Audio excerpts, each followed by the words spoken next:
opening up and allowing yourself to feel. So that was also really good too, and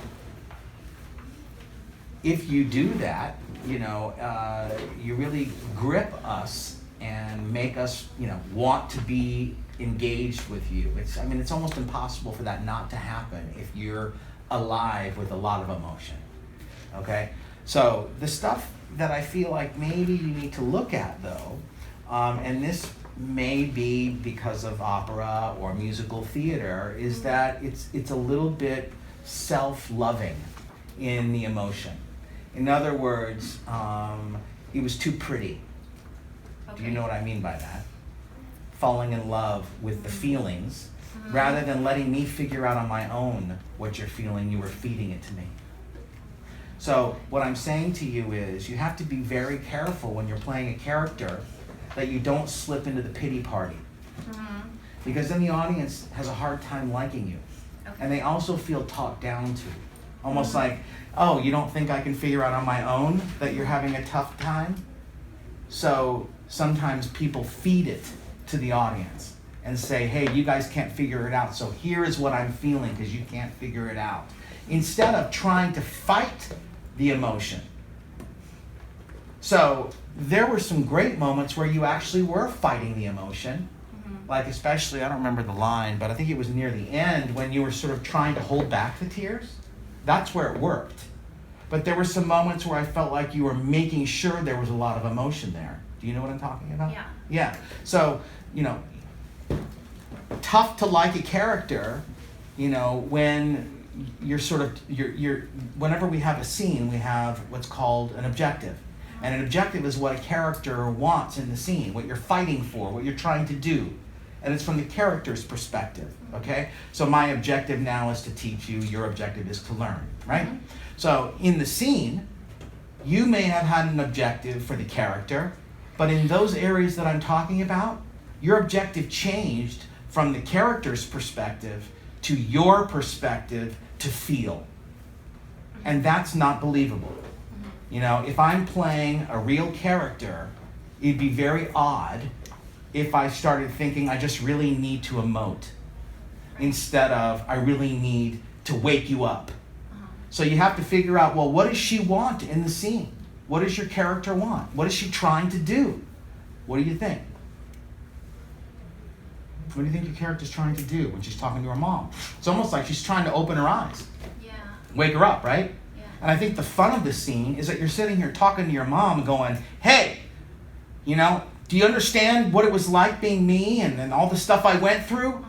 And then as you're trying to wake her up, your emotion is in conflict with that. And those two things pulling at each other create the tears.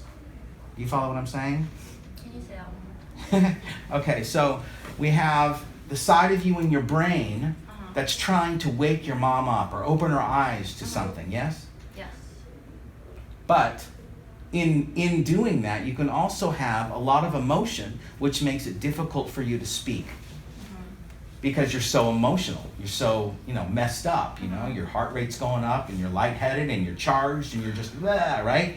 The fun is watching you attempt to keep your dignity and try to wake her up in the face of that. You follow what I'm saying now? Yeah. Rather than just giving me pure emotion. Does that make sense? Yeah. The audience, whenever you're creating a character, we'll talk more about this as we learn and we grow together, but part of creating a character, any scene that you ever play, is you want to create characters that the audience likes to spend time with. And it's hard to like characters when they're filled with self-pity and they're just pure emotion and have no sense of dignity. And if I'm sitting here trying to talk to my mom and I'm saying, hey, you treated me wrong, and I'm trying to wake you up as I'm having a hard time, not crying, then it's fun to sort of see and you sort of try to keep your chin up in the face of all the pain rather than giving in. Right. Does this make sense? Yeah. Like not giving in to the emotion, right? Yes. What's fun to see, that's why I preface this with, you have great emotion, but what's fun to see is you try to work through it and not necessarily succeed all the time, but you still try.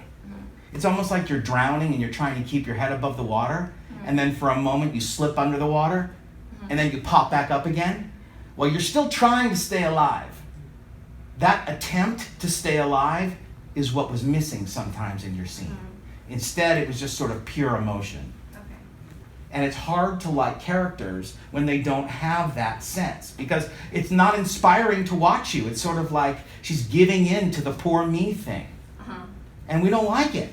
Because a lot of people are like, I want to go and escape my own life because that's the way I feel at home.